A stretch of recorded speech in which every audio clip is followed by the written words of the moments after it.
I am so grateful to you all for being with us this evening, and I'm really especially grateful to a teacher of mine, a mentor of mine, a friend, Rabbi Steve Leder. My friendship with Rabbi Leder goes back a long time, many decades, because when I was still in college, I was working at Wilshire Boulevard Temple camps.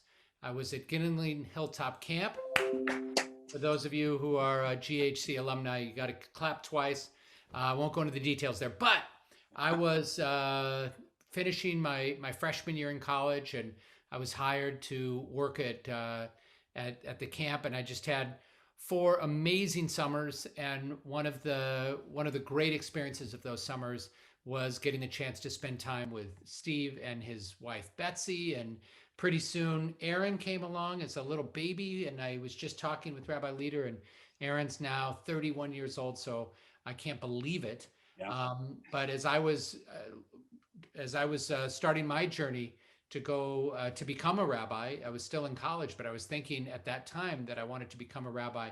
Rabbi Steve Leder was a really important influence to me, and has been an extraordinarily kind and giving colleague every step of the way, especially over the last 5 or 6 years as I assumed the role of senior rabbi of Stephen Wise Temple. Steve reached out to me right away and offered his support and his help, and he's always been there for me, and I really, really appreciate that. Rabbi Leder is an extraordinary leader and speaker and writer, and I'm really excited to be able to talk to you, Steve, about your book, The Beauty of What Remains. And I just finished it this afternoon. It was really beautiful and moving, and there were tears. And I'm sure you get that all the time from people who tell you about the book, about what it does to you emotionally, because it deals with death and it deals with that journey. And I've read the book, so I have a sense of what the answer to this is, but I know not everybody joining us has read the book. Say a little bit about what inspired you to write this book. Why this message, and why now? Well, the book is, in a sense, it's really an apology. The book is written partly in the form of an apology. So let me explain that backstory. 3 years ago, I gave a sermon for Kol Nidre on the 10 things death had come to teach me about life. It was my 30th year as a rabbi. Now I'm at 33 plus. And you know as well as I do how many lessons we learn about how to live our lives from seeing so much death up close. So I came up with 10 points. It was really well received, requests for copies from all over the world. And I thought I had done a great job. It was the distillate of 30 years of teaching and helping people through death, grief, mourning, the journey of loss, all of it. And then 1 year later, Yoshi, to the day, the morning of the next Kol Nidre Eve, we buried my father in Minnesota. And that experience, first of all, that 10-year journey through his Alzheimer's with him, and that experience of his death and my grief caused me to realize that almost everything I had been teaching and saying about death and life to help people was, as I say in the prologue, just 1 degree shy of the deepest truth. And I wrote this book to bring the reader with me down to that 1 degree deeper understanding of what death comes to teach us about life. And the book was written as both a field guide, sort of, where am I? What am I supposed to do? What do I need to think through? What do I say? What do I not say? A kind of field guide to all of us who encounter death and loss, our own and that of others, commingled with my own journey, which is a narrative of me having to move from Steve Leder the rabbi to Steve Leder the son. And death and grief and mourning and loss were one set of things for Steve Leder, the rabbi. They were professionalized. They were voyeuristic. They were that 1 degree removed from the truth. All of that for Steve Leder, the son, was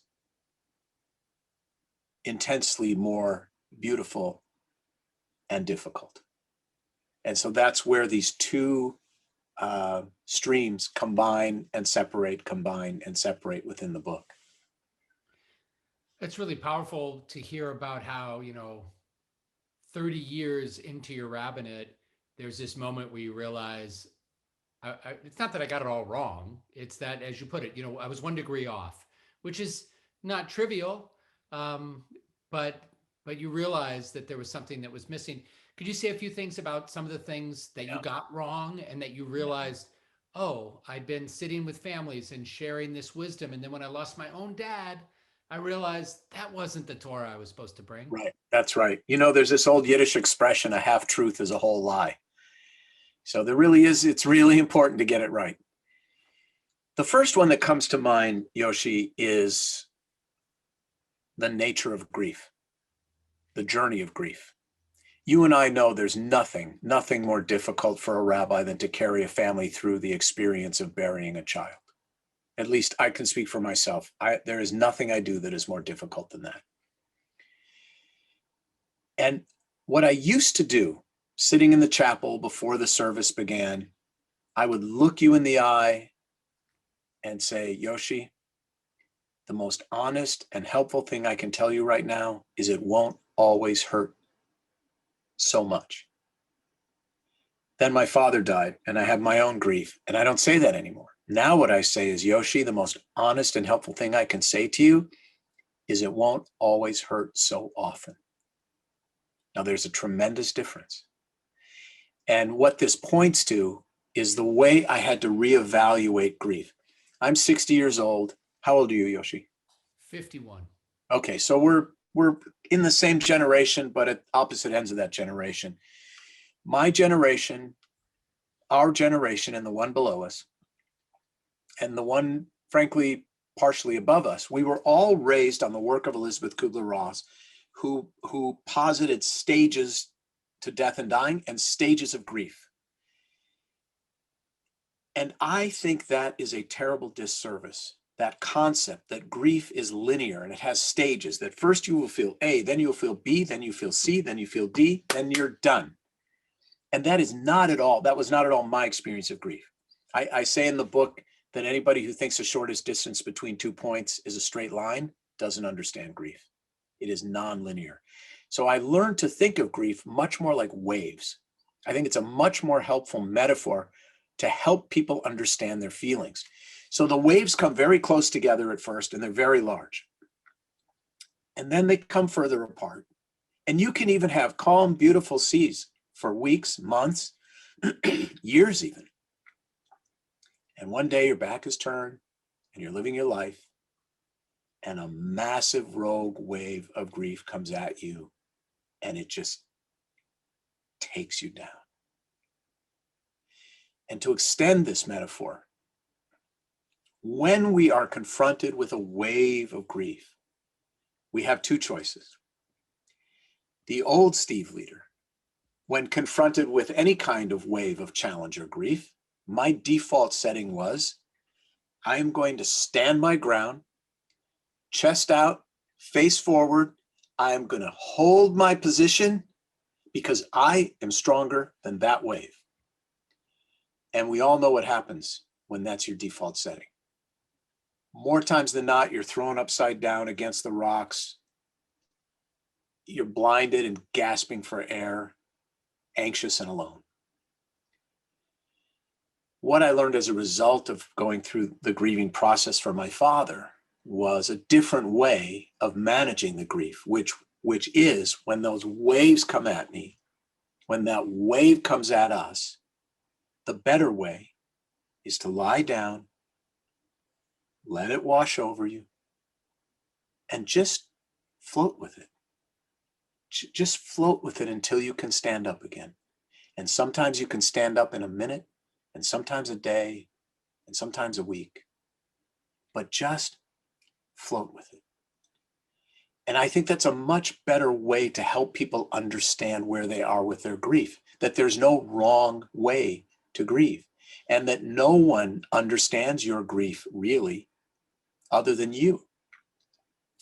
And I have found this to be very helpful in other aspects of my life and other types of loss. You know, we're all losing so much during this pandemic. So there's a lot to be said for learning to float with it, a lot. That's the first thing. The second thing that I address in the book that was a major shift for me, and this is partly because of my father's Alzheimer's and just partly because of the aftermath in my psyche and my soul from his death, which is the duality of memory. You know, we say all these cute, pithy things about memory. Zecher, you know, tzaddik livracha, right? May his memory be a blessing. She'll live on in your memories. We live on in the hearts and memories of the people who love us. Well, guess what? That's all true. Memory is very, very beautiful. And it really, really hurts. It's both. In the book, I say it's like being caressed and spat on at the same time. That's memory. And knowing that and being able to embrace the duality of memory rather than fight against it is a very, very important step forward in order to heal. You know, the president said this in his inauguration, in his inaugural address. He said, in order to heal, we have to remember, and it hurts to remember. And we all know he's a person who has dealt with more loss than any human being should have to. He was speaking from great experience when he said that. And I wanted to get up and cheer. I wanted to cheer for a lot of reasons, but not the least of which was, that's right. That's the duality of memory. And so that was another thing. And I think another major thing, it's almost embarrassing to say that I learned this because it was something I always knew, but didn't really fully appreciate, is that no matter how many times we say I love you,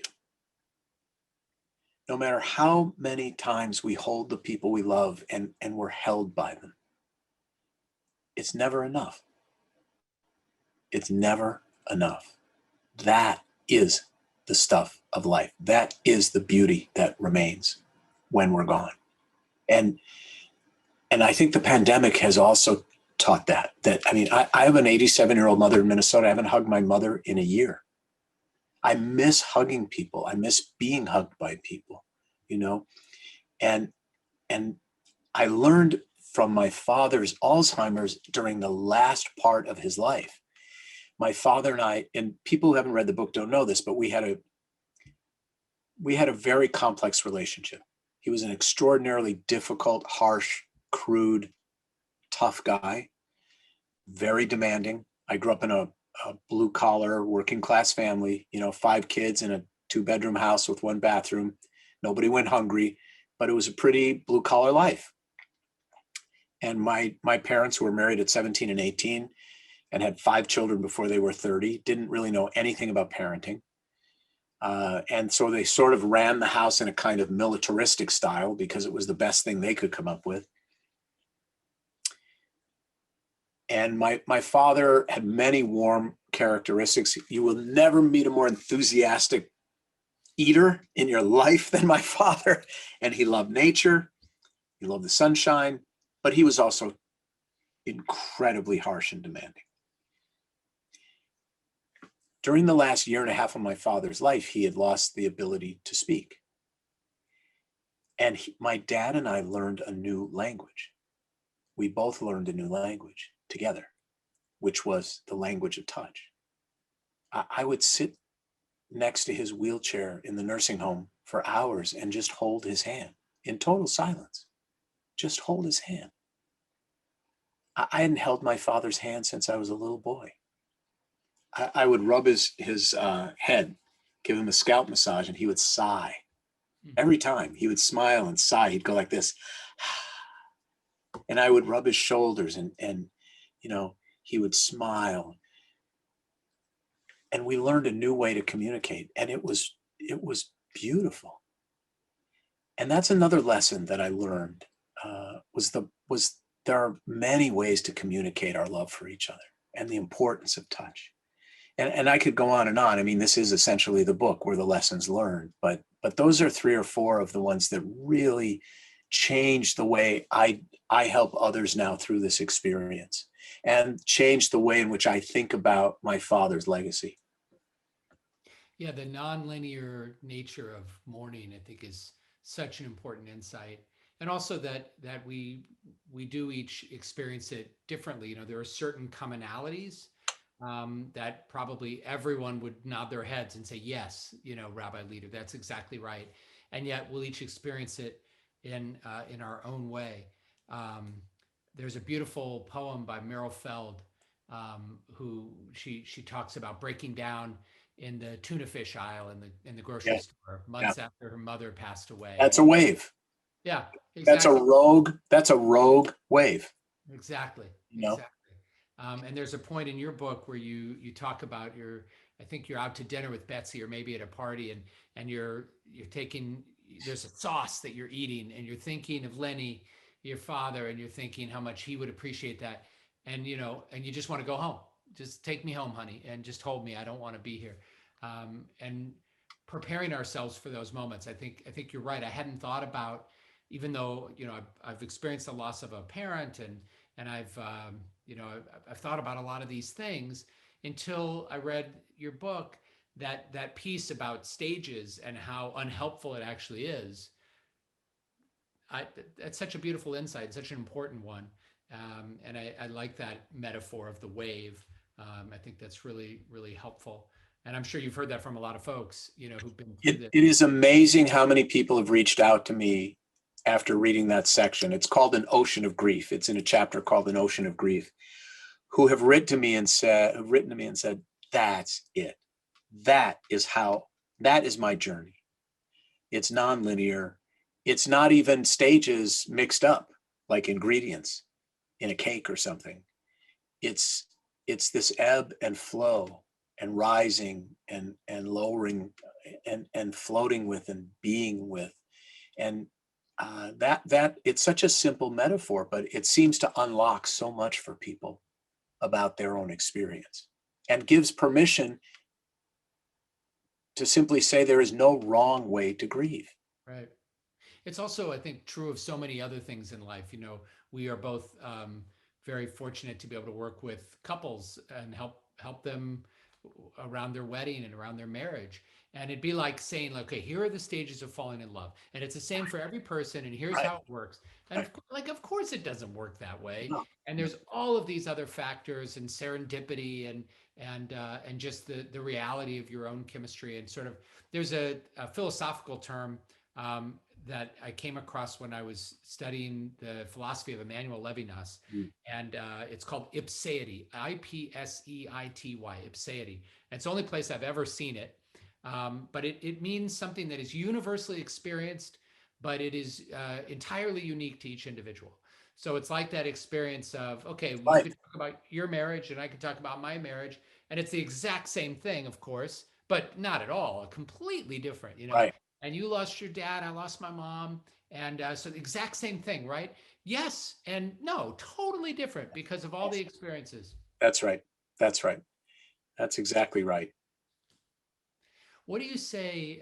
And you talk about this in the book, but again, for folks who haven't had the opportunity to get it yet, when you are meeting with the person who is himself or herself dying, you write in the book about the 1,000 people, or if not more, that you've accompanied. And before we started the webinar, we were talking a little bit about these last 10 months and some of the challenges that we've experienced, with the loss of now more than 400,000 Americans. And we're among the clergy out there who are trying to do our best to comfort people at this time. But when you're with the dying person, which is actually one of the other losses of this moment, because it used to be we could go and sit and hold Yeah. the hand of the dying person That's right.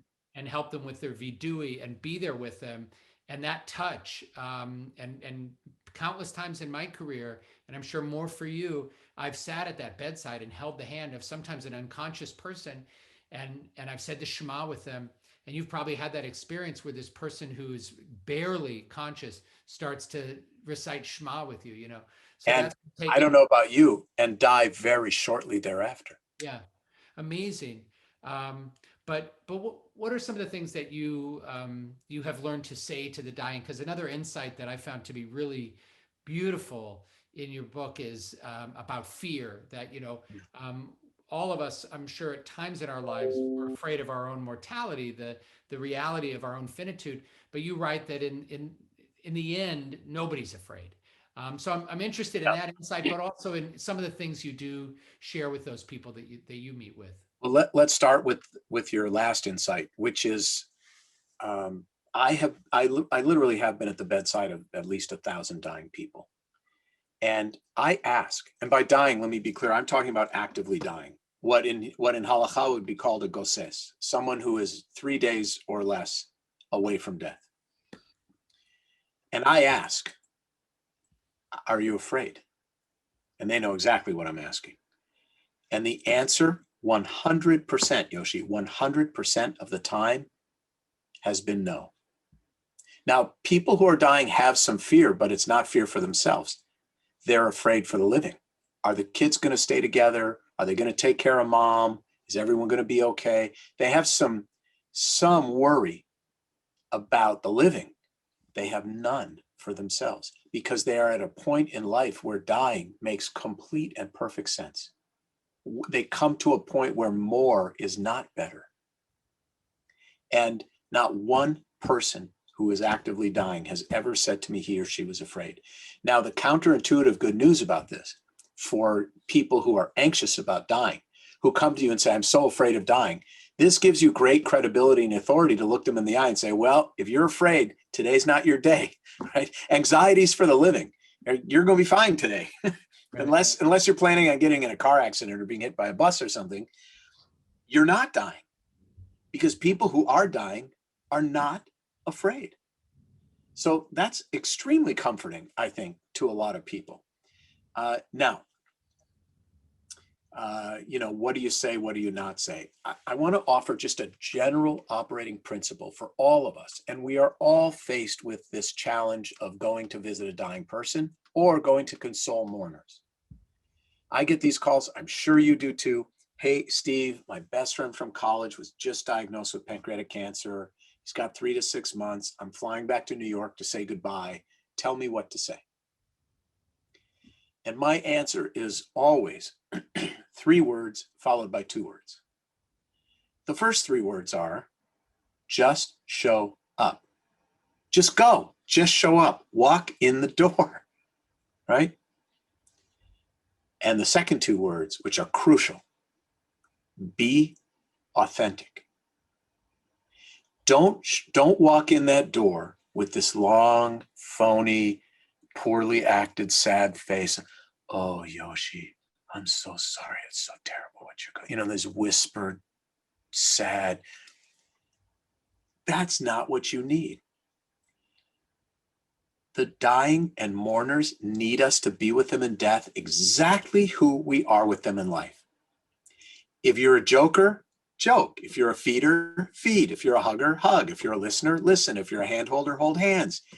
Just be who you've always been, because being with someone who's mourning or being with someone who's dying, exactly who you are with them in life is the only thing that assures them that the bottom isn't falling out of the world. They don't need you to be someone else the last few days of their life or in the midst of their grief. They need you to be you. You are the person they love, not some poorly acted version of you. So that is why it's actually easy if you follow these principles. It's easy to be with people who are dying or grieving because all you have to do is walk through the door and be yourself. I'll tell you something. After 33 plus years, when I'm standing in the hospital hallway before I walk in the hospital room, I don't know what I'm going to say. And standing on the front porch step, ready to walk into the house, I don't know what I'm going to say. What I do know is I have to walk through that door and be real. And the rest unfolds beautifully every time. The next thing when visiting the dying that I have found to be beautiful and helpful is what I call mental vacations. You know, people at the end of their lives, their worlds get very small, often a few square feet of a rented hospital bed. And they're bedridden and they can't go anywhere and they can't do anything. And so I like to take people on mental vacations to let them transcend their physical limitations and circumstances and let them enjoy their life again. So I would say, Yoshi, let me ask you something. First girl you ever kissed, who was she? Where was it? When was it? When did you fall in love with Jacqueline? How did you know? What is the funniest thing you've ever seen? What's the best meal you ever had? What's the greatest vacation you ever took? Right? And we can go on and on. And you and I are going to go on this beautiful, funny, poignant journey until you're tired and we're going to stop. And so many times, I remember the first time, there are often other people around the bedside, of course, and they kind of join in. Really? I thought her name was Julie. You know, they kind of get in the act. I remember the first time I did this with a family and the husband of the dying woman said to her in my presence, you know, this is the best hour we've had in years. Wow. So that's another kind of technique, but do it as yourself, you know? And I think it's also when possible, you got to go for the laugh. Laughter is so important in death and grief and mourning because, you know, when I go to a shiva and I see the kids or the grandchildren in a corner, you know, eating some deli and someone cracks a joke and everybody's laughing, I know they may not realize it, but I know consciously or subconsciously, this family has made the decision to survive, to go forward. And that's beautiful. I love what you said about making that decision. I remember once 4 or 5 years ago, I was in Israel for Yom HaZikaron, the Memorial Day for Israel's fallen soldiers. And a very, very dear friend of mine, her boyfriend in high school, she was, 17 and he was 19 and he died in an accident in the army. And they were madly in love and both families thought they were going to get married. And of course, they didn't. And years later, she married someone else and has these wonderful children. But every Memorial Day, she goes back to her former boyfriend's family, which is just, and she's the one that they thought would be the daughter-in-law. And she took me one year, and I got a chance to spend some time with the family. And the dad, I asked the mom and dad, like, how do you get through this? How have you navigated this incredible loss? And he said, we decided very early on, soon after our son died, we decided that we weren't going to be that family that falls apart, that ends up getting a divorce, that, God forbid, one parent commits suicide and gives up on life. Like, we weren't going to do that. As awful as it was, we made a decision that we were going to survive. And just thought of that as you said that. Well, I'll tell you what it brings to mind is another insight in the book that is so simple, but it shocks so many people, which is simply that people face death exactly the way they face life. Death does not give anyone a new personality. People call and say, oh, my mother was just diagnosed with lung cancer. She's got 6 months. We've had a terrible relationship my whole life, but I'm sure now we're going to get close and repair. And I have to say to people, I hope so, but I doubt it. Because, there's this Heinrich Heine, the German poet, had this joke about the Jews. He said, the Jews are like everyone else, just more so, which is such a great insight. Death doesn't give anyone a new personality. It makes everything more so. It makes everyone more so, right? So I would bet money that family you just described was a positive, loving, forward-moving family when their son was alive, and therefore the same after he died. Right. And so I don't think there's any magic to death that gives people new personalities. It gives us new insights. It gives us a new sense of gratitude for our lives, a new sense of urgency in certain ways. But I don't think it gives anyone a new personality. And that's beautiful in some cases. It's beautiful that people die the way they live sometimes. And it's also tragic that people die the way they live sometimes. I'm thinking a lot of what you just said about time, and you share in the book this image of I can't remember where you originally took it from, but the story about the marbles, um, Yes. and Yes. you A know each great marble story. representing a Saturday night. I'll ask you in a second to say something about that because it's a great mental image. But I'm wondering what this experience has taught you about time, and you also touch on the pandemic in the book. I'm sure you've been, since your father's loss was prior to that, you've been thinking about this, but you did a lot of this writing during this period of pandemic. So tell me a little bit about mourning. I mean, it's a big question, right? But we're talking about big ideas, mourning and time, and Yeah. just how your thinking about time has changed in writing this book, in losing your dad, in all of this. Yeah. Wallace Stevens said, I'm paraphrasing, the beauty of a flower is that it fades. I mean, this, by the way, is why we're not moved by plastic flowers, Mhm. because they're not real. They don't die. Kafka said the meaning of life is that it ends. So simple and profound and true. So, and we live in denial of death. Most of our lives are an effort to deny death. And even in death, we deny death. When a person dies, what do? First of all, most people say they want to die at home, but 80% of Americans do not die at home. And then a van comes to pick them up from the hospital or the nursing home or the assisted living, whisks them away to some room somewhere where we put them in suits and ties and pretty dresses and makeup, all to make them look less dead. So there's a lot of keeping death at arm's distance. There's a lot of denial of death. There are a lot of parents who, when the goldfish dies, they flush it and run to buy a new goldfish and put it in the bowl so their children are protected from death. And I think we do ourselves a tremendous disservice because it is only facing death that ennobles our lives with meaning. Death is the great teacher when it comes to embracing the beauty and the power of your own life. Imagine for a moment a deathless life. If we all led deathless lives, we wouldn't be human. It would be something other than human. There would be no ambition. I don't think there'd be any children. I don't think there'd be any progress. So death really is the engine that drives us to lead meaningful and grateful lives. And it's the great teacher. And the pandemic, I'll tell you, is a very good example. I'll ask you this question. I've been asking lots of interviewers this question, but none as wise as you.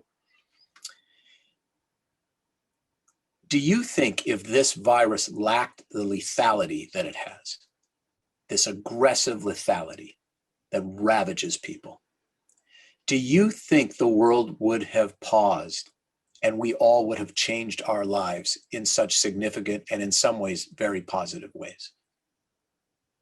Absolutely not. Right. It's only the lethality of it Right. that forces us to change the way we're living. On a smaller scale, this is true of the death of our loved ones.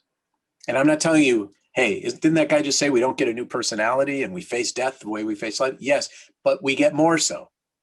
I'll give you a small example for me. From the book, I grew up in a very frugal home. My father reused his dental floss, just to give you people an idea of what we're talking about here, okay? He would reuse his dental, he'd take out an old piece and use it. My mother would yell at him. She'd go, Leonard, that's disgusting. He said, what? It's a perfectly good piece, right? So, I like the story you share about the tea bags. When oh they went yeah, out for dinner, yeah, he'd pull out his own tea bag. Yeah. yeah, I had a grandfather like that. yeah. A nasty, already once used tea bag out of his flannel shirt that looked like a flag from a foreign country, and took it out and he'd ask the waitress for, I'd just like some hot water, because he didn't want to pay for the tea, right? So, I after my father died, I love Joshua Tree. It's a place I love a lot. That's where I've written 2 books already. I just go to a little cabin with no internet, no nothing, and I just write. And I find myself inspired there and very productive. And I really love it there.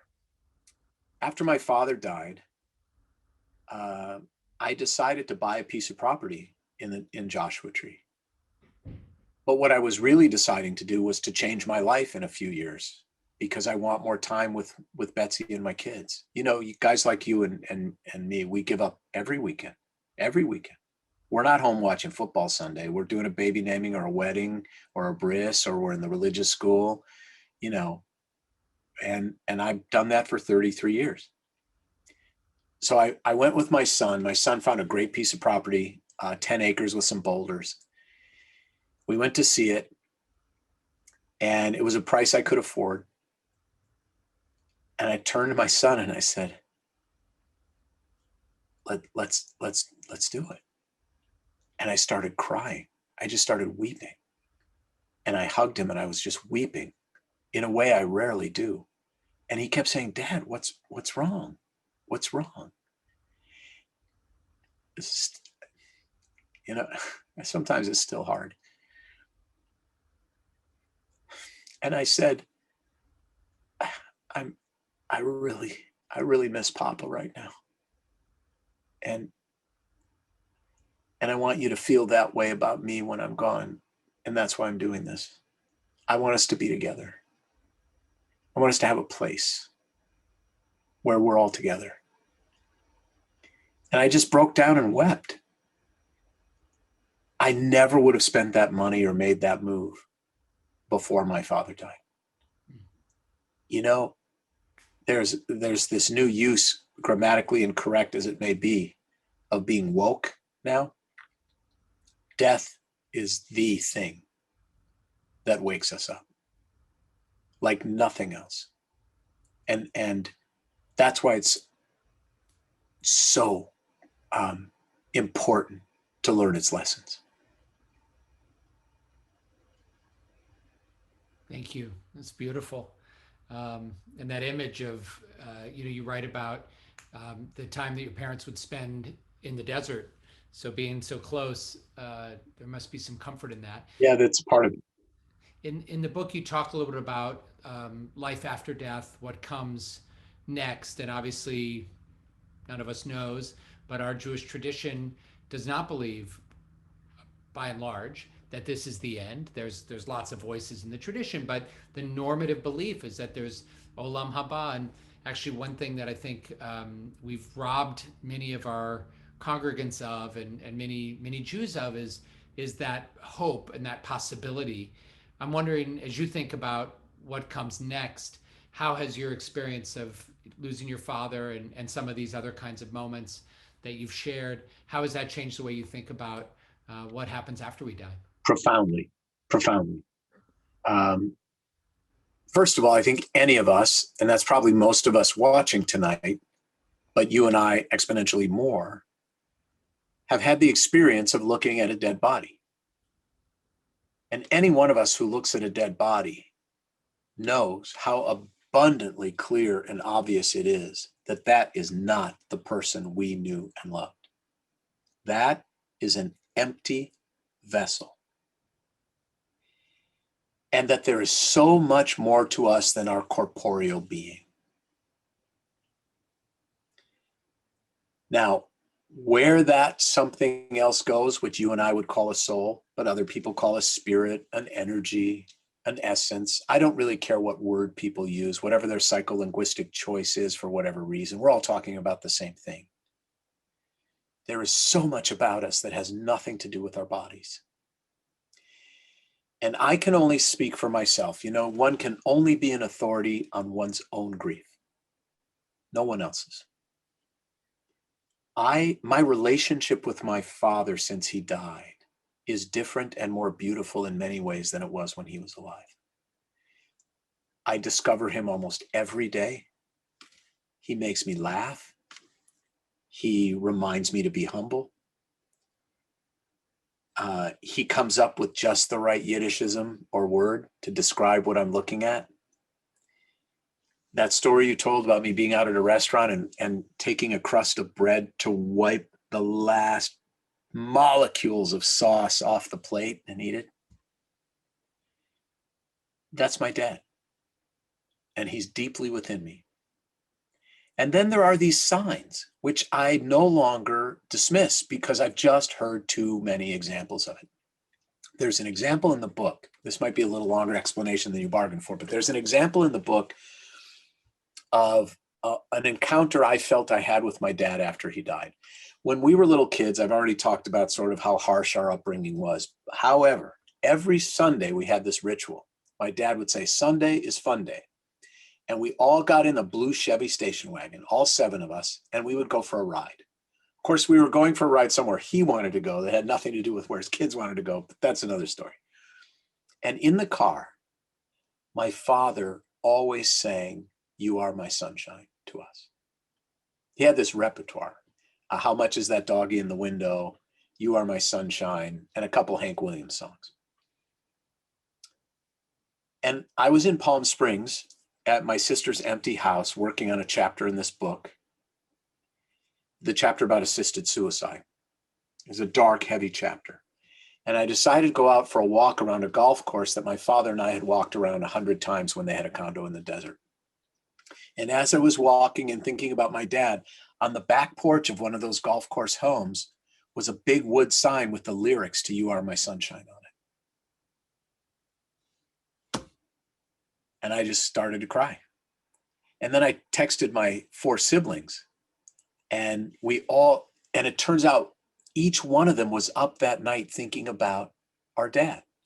My sister Sherry had sketched his face and sent me a picture of it. My brother was listening to Hank Williams, "I'm So Lonesome I Could Cry."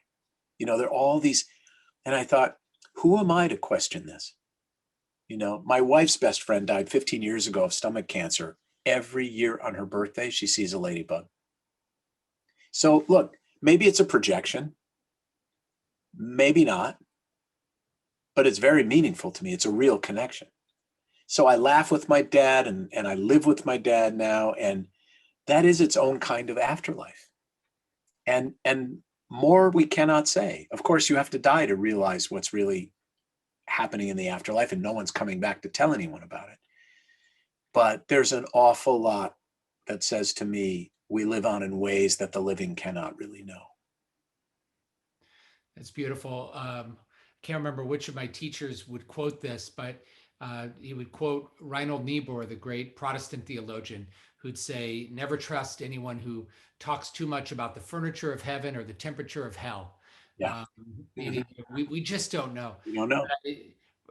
I think about, from more of just a pragmatic or almost utilitarian point of view, if we really don't know and anything is possible, isn't there something hopeful and comforting about the possibility that you and Lenny will actually be together again someday, however that might be?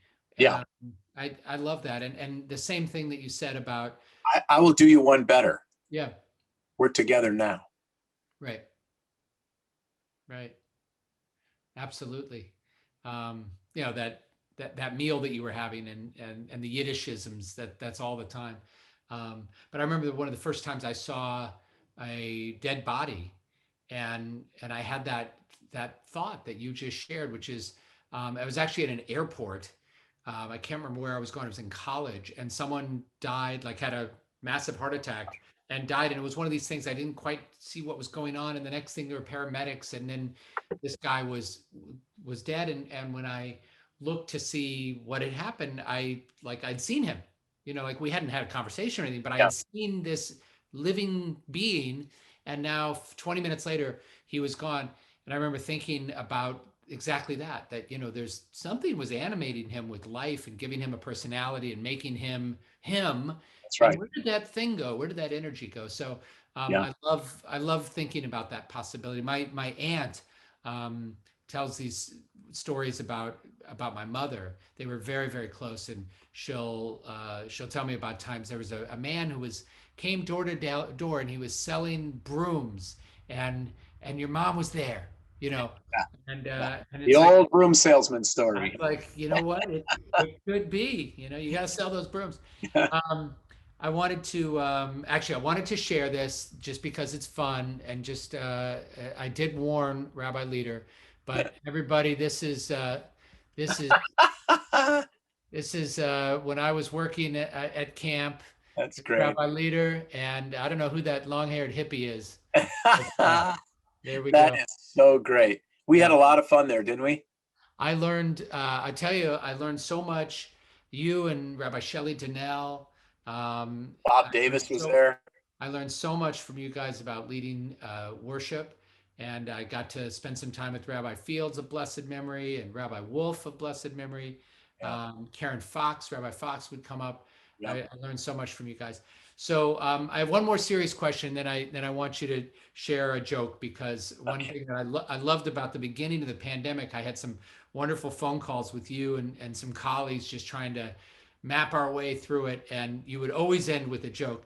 Yep. Um, but when you think about uh, the challenging moments that you've had with your dad, and you're very, it's beautiful and poignant, and we can all relate to it because no matter how easy or difficult our parents were, we've all had challenging moments with our parents. It's impossible not to have. But so many wonderful qualities that Lenny had, but you also reference, how hard he could be on you, what a hard worker he was, and what a great model he was for you. But he could be tough on you, and he could be profane, and maybe sometimes a little racist, and some other qualities. How have you come to forgive him for some of that along the way? Because I imagine with the Alzheimer's, there were probably things that you wish you could have said, and that you maybe wish he would have said that didn't get said. How did you deal with that yourself, and how do you counsel others if there's some unfinished business, no matter how grateful we are, no matter how much we love them, if there's still that lasting hurt? How do you navigate that? Well, this is another one of these dualities or paradoxes that don't sound like they can be resolved, but I'll tell you how it can be in my heart and soul, at least. This cognitive dissonance about our parents, alive or dead. They got so much right, they got so much wrong. I loved him, I hated him. He was great, he was horrible. We all have this cognitive dissonance about our parents that cannot be resolved. It cannot be resolved in life, and it cannot be resolved in death. And making peace with that which cannot be resolved is a resolution. I want to say that again. Making peace with that which cannot be resolved is a resolution. I am going to live with that cognitive dissonance because it cannot be resolved. I'm going to make peace with that fact. I'm going to make peace with all of my father, not just some of my father. However, because you've read the whole book,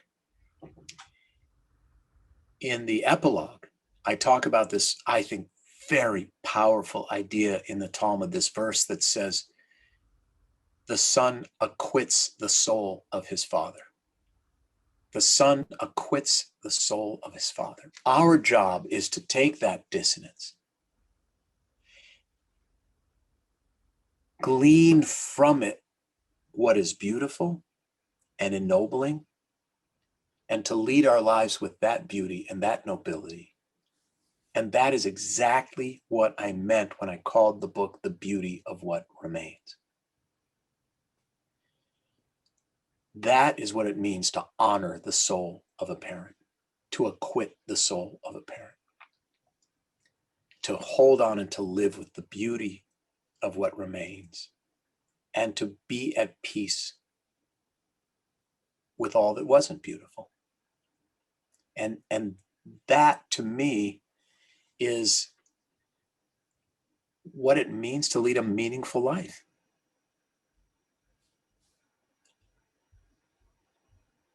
I'll tell you something. I walk through cemeteries a lot, like you do. And I'm always struck by the unanimity of headstones. It's kind of what you were saying earlier, Yoshi. We're all unique individuals. Every person under a headstone at Hillside or Sinai, They were all unique individuals, but look at the headstones. Next time you're in a cemetery, pay attention. They almost all say exactly the same thing. Because when you have to distill a person's life down to 15 characters per line in 4 lines, you are engaged in a very instructive form of essentialism. You have to strip away all the nonsense. So you look at headstones, they almost all say exactly the same thing. Loving husband, father, grandfather, friend. Loving wife, mother, grandmother, friend. No net worth, not your grandson's GPA, not your address, not your resume. None of that matters. And I think that that's the kind that we acquit the souls of our parents when they die by leading a life consistent with what's on that headstone. That it's who we have, not what we have, that matters. And it's that small handful of who we, does any of us really have more than a very small handful of people who really matter? No. So have you given that your heart and your soul and your might? You know, and these are some of the ways in which death comes to teach us what it means to lead a meaningful and more beautiful life. And I don't know any more powerful or instructive teacher. Steve, thank you so much. I just want to make sure everybody gets this book, read it. I think you'll find the insights to just be really, really beautiful and profound. And everybody who's suffered a loss, and we all have in some way or another, can relate. But you do such a beautiful job of distilling it.